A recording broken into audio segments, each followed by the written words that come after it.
The physical environment where people evolve plays a big role in how they evolve and their outlook.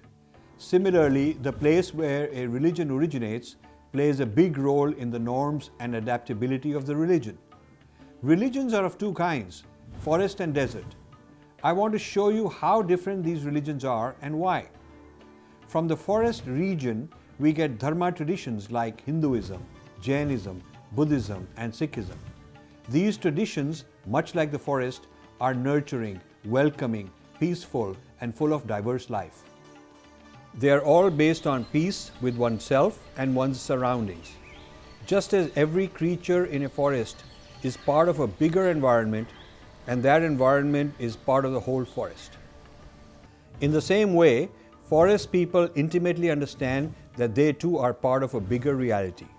Living in such diversity, forest dwellers are accepting of their surrounding and respect others from different places.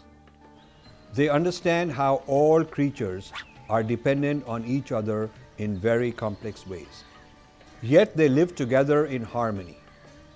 This is reflected in the dharma traditions where each one of us can have our own path to God. All dharmic paths ultimately lead to the one indivisible self which is not separate from the divine. God is like a nurturing mother who is always around us, taking care of us and reviving us when we fall. Nothing is separate or isolated. Everyone is part of this mother's loving embrace, and everything is connected to each other through her. The forest's diversity is an expression of the divine in everything. Forests are a symbol of fertility, adaptation, interdependence, and evolution.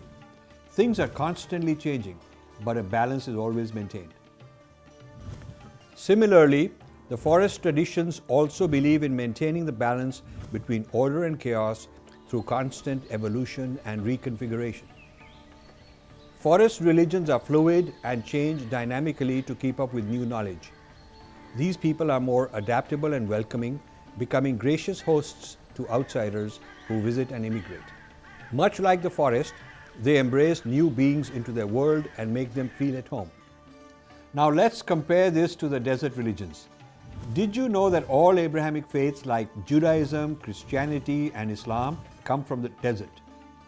Unlike the abundant forest, deserts have barren land, extreme temperatures, and scarcity of food. This results in an aggressive eat or be eaten mentality among desert creatures. For them, nature is not a nurturing mother, but a harsh enemy that must be overcome. In the desert, things remain the same for a long time. Change and evolution are very slow, resulting in less diversity compared to forests. Desert religions reflect this outlook. Much like the desert, they have harsh rules and aggressive nature. Desert religions don't appreciate diversity or complexity. They don't evolve with time. They look for relief from a God above who is distant and sometimes angry. He looks down from somewhere far above, separate from the world, and punishes those who don't follow his rigid rules. These religions remain rigid and see everything as black and white with little room for flexible thought.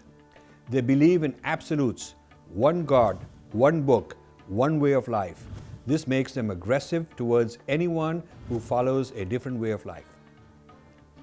In contrast, forest religions do not rigidly follow any one book or pray to any one form of God. They have multiple schools of philosophy and many forms of worship. An individual is free to choose his or her own path. Forest traditions evolve with time and find a new way of expressing themselves with every epoch. Desert religions reflect the extremes of the desert. Even their idea of hell is based on high temperatures, much like the hot and dry deserts. And much like the oasis in the desert, forests provide refuge from the extreme heat. This is why desert people come looking for forest traditions which can offer them the peace they crave for. This feeling is so strong in them that unknowingly their most auspicious color is green. Because they cannot create such civilization themselves, they seek, conquer, and loot those who have it.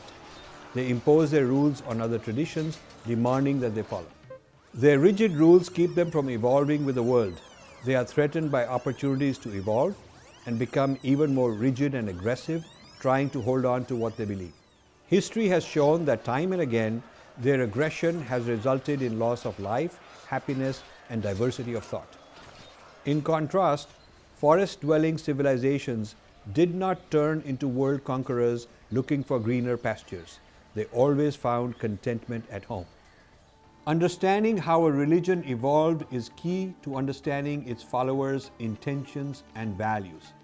Because of their rigid outlook, desert religions will never value our traditions and devatas on par with their God. History has shown us this time and time again. It is our responsibility to safeguard our traditions, values, and way of life so we may continue to live in peace in our beautiful and diverse forest. A forest must never be allowed to disintegrate into a desert.